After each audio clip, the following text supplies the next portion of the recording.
Dear students, in the previous lecture, we have already got discussed the Freudian segment Freud theory of personality development. In this lecture, we are going to discuss the new Freudian theory, which one developed by the Erik Erikson, named as the psychological stage theory. He has classified the 8 stages of personality development. After that, we are also the main distinguish between the Erikson and as well as the Freudian theory also.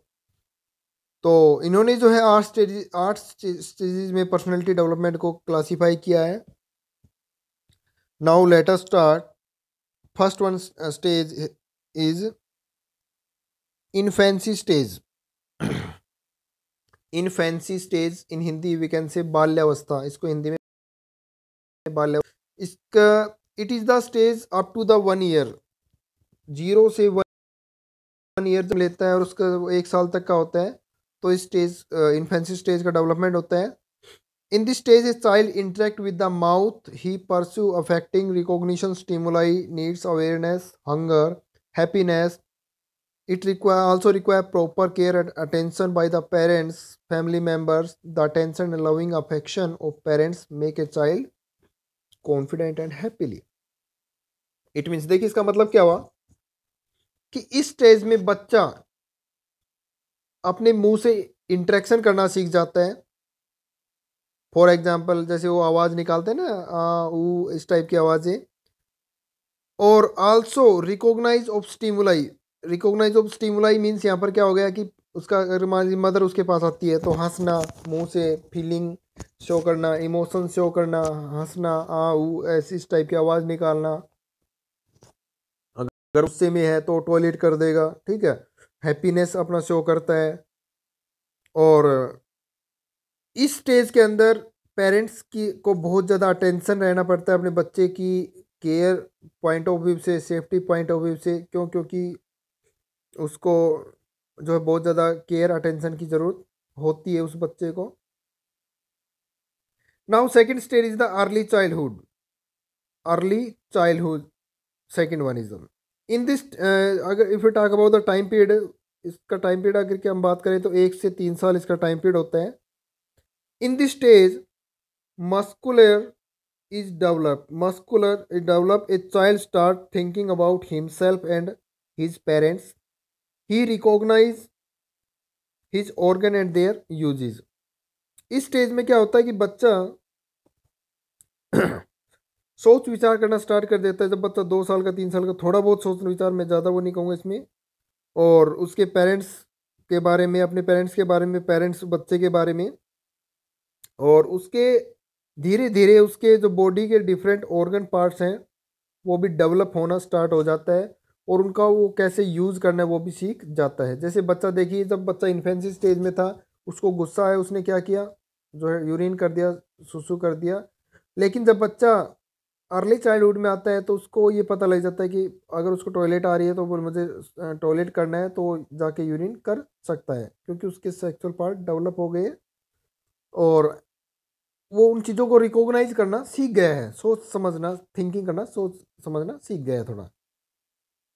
After that next is the play age. Play age if you talk about the time period इसका जो है 4 से 6 साल का होता है. In this stage play age important role for the development of personality as it play age. If the child is provided opportunity to play, he himself learn through his toys and playmates. As well, he initiate his parents and elders creative imaginative capacities are developed. Means इसका क्या हुआ देखिए, इस stage में क्या होता है कि बच्चे बोलते हैं ना, खेलने कूदने की उम्र है बच्चे की, प्ले एज, इसलिए इसको खेलने कूदना प्ले एज बोला जाता है. इस एज में बच्चा खिलौनों के साथ में खेलना सीख जाता है. और उसके साथ में अगर कोई प्लेमेट्स हैं और छोटे बच्चे हैं, उनके साथ में कैसे खेलना है. ठीक है. और अपने पेरेंट्स के, अपने एल्डर्स के जो इनिशिएट्स संस्कार लेना सीख जाता है, जैसे क्रिएटिव इमेजिनेशन, नेटिव कैपेसिटीज, है ना. तो ये सभी स्टेज में बच्चे में डेवलप होना थोड़ा थोड़ा स्टार्ट हो जाता है। Next one is important stage is the school age. The time period अगर हम बात करें तो इसका टाइम पीरियड जो है 7 साल से 12 साल, जो स्कूल एज एक टाइम स्कूल एज स्टार्ट हो जाती है बच्चे की।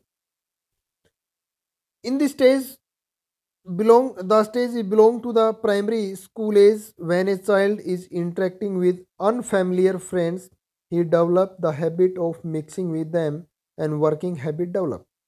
देखिए इस स्टेज में क्या होता है, बच्चा स्कूल में जाता है और अनफेमिलियर फ्रेंड से इंटरेक्शन करता है, मिलता है और अपने आप को उनके साथ ढालने की कोशिश करता है, अपने आप को उनके साथ में मिक्स करने की कोशिश करता है और उनके साथ में काम करने की कोशिश करता है, काम करने का डेवलपमेंट उसमें होना स्टार्ट हो जाता है। That is called as the school age. After that next one is the puberty and adolescence age. अगर हम बात करें इसके टाइम पीरियड की, पुबर्टी और इसका, तो इसका जो टाइम पीरियड है वो है 13 to 20 ईयर, 13 से 20 साल की उम्र जो पुबर्टी एज बोला जाता है इसको। In this stage, self-recognition and self-respect are observed. A people feel himself as being superior, beautiful, strong and cheerful। देखिए जिसको बोलते हैं हम थोड़ा मैच्योरिटी। स्कूल एज के बाद में जब बच्चे की कॉलेज लाइफ आती है तो अपने आप को रिकॉग्नाइज करना सीख जाता है, मुझे क्या करना है क्या नहीं करना है। वो अपने आप को जो है सुंदर शो करने की, सुपीरियर शो करने की, ईगोटिज्म थोड़ा उसमें आना स्टार्ट हो जाता है, स्ट्रोंगनेस है ना, थोड़ा ईगो, थोड़ा चीयरफुल है ना, अपने आप को दूसरों के सामने किस प्रकार से उसको शो करना है, गेस्चर पोस्चर की सेंस में, हेयर स्टाइल्स की सेंस में, देयर ड्रेसिंग सेंस। तो that is called as the puberty and adolescence age. Next one is young adulthood. The time period is 21 to 24 year, 21 से 24 साल, young adulthood. In this stage an attitude of care, respect, responsibility develop. A person like to develop a few friends, avoid mixing with strangers, as well as personality development take place as per the situation and quality interaction. देखिए इस stage में क्या होता है, बच्चे में attitude आ जाता है। अब एटीट्यूड में भी पॉजिटिव नेगेटिव, और एटीट्यूड ऑफ द केयर, अपने आप को कैसे केयर करना है, दूसरों की क्या रेस्पेक्ट करनी है, क्या रिस्पॉन्सिबिलिटी है उसकी, वो सब सीखना सीख जाता है। और इस स्टेज में ही बच्चा कुछ एक जो सेलेक्टेड लोग हैं, जो उसके फ्रेंडली फ्रैंक बिहेवियर वाले लोग हैं, उनके साथ में ही मिक्स रहता है और उनको अवॉइड नेगलेक्ट करना स्टार्ट कर देता है, जो भी स्ट्रेंजर वगैरह हैं, दूसरे अनेक लोग हैं उनसे। और अकॉर्डिंग टू द क्वालिटी और सिचुएशन के अनुसार अपने आप को डेवलप करना स्टार्ट कर देता है। This is called as young adulthood. And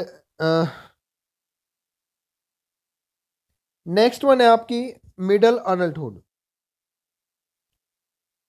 the time period is middle adulthood का टाइम पीरियड अगर हम बात करें तो 25 to 55 ईयर, 25 से 55 ईयर, इस एज को जो है मिडल अडल्टहुड कहा जाता है।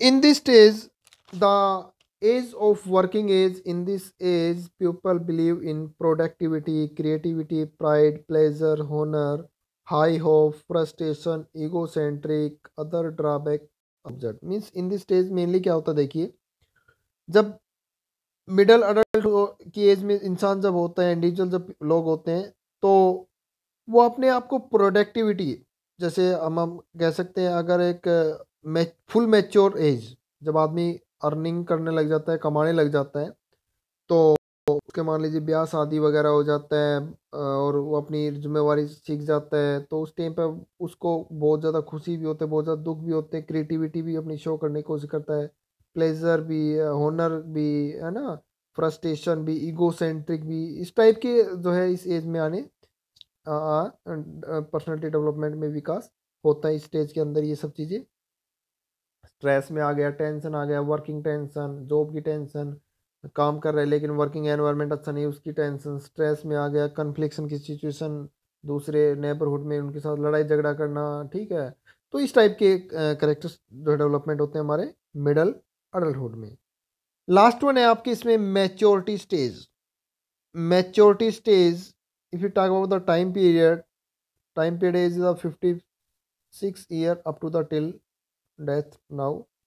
ठीक है, डेथ 56 से और डेथ तक जब उसकी होती है उसको हम फुल्ली मैच्योरिटी बोलते हैं। In this stage people like to guide direction others. In this stage people get maturity, wisdom and satisfaction. देखिए ये स्टेज क्या है, जब एक आदमी 60 साल का 50 साल की उम्र में हो जाता है, ठीक है, उस केस में क्या होता है कि वो लोगों को डायरेक्शन देना देता है। जैसे आपने बोला जाता है अपने एनवायरनमेंट में कि बूढ़े बड़ों की हमें रेस्पेक्ट करनी चाहिए, उनकी डायरेक्शन पे, उनकी दिशा पे चलना चाहिए, वो हमें जो डायरेक्शन दे रहे हैं उनको हमें सीखना चाहिए। तो और उनको पूर्ण रूप से सेटिस्फेक्शन मिलता है कि यार हाँ बस मैंने लाइफ में जो मेरा जो मुझे काम कर्म कर्म करने थे वो मैंने पूरे कर्म कर लिया, मैं बिल्कुल खुश हूँ। जैसे होता है ना, जैसे भाई बोला सही सेवा पानी हो रही नहीं हो रही, बूढ़े आदमी से पूछे तो बोला हाँ भाई सही चल रहा है, बोला भाई खुश हूँ मैं तो अपनी जो है ना लाइफ में बिल्कुल खुश हूँ। तो उसको हम बोल देते हैं मैच्योरिटी स्टेज। ओके स्टूडेंट्स, ये थे हमारी नियो फ्रीडियन थ्योरीज की वेरी स्टेजेस। नाउ एक बार हम बिल्कुल कंक्रीट में इसमें डिफरेंस कर लेते हैं फ्रूडियन और नियो फ्रूडियन में। देखिए फ्रूडियन जो है मेनली सेक्सुअल डेवलपमेंट के ऊपर ज़्यादा जोर दिया है थ्योरी ने, और इनकी जो स्टेजेस हैं वो भी बहुत ही कम है। लेकिन नियो फ्रूडियन ने इसको बहुत ही डिटेल से और हर एक डिफरेंट डिफरेंट जो वेरियस स्टेजेस आती है हमारी पर्सनैलिटी डेवलपमेंट में, उनको डीपली एक्सप्लेन किया है। और उनको जो है not only on the sexual development, all around development of the body are occur in the जो है neo Freudian theory which are developed by the Eric Erikson. These are the difference between the Freudian and neo Freudian theory. Okay students, thank you.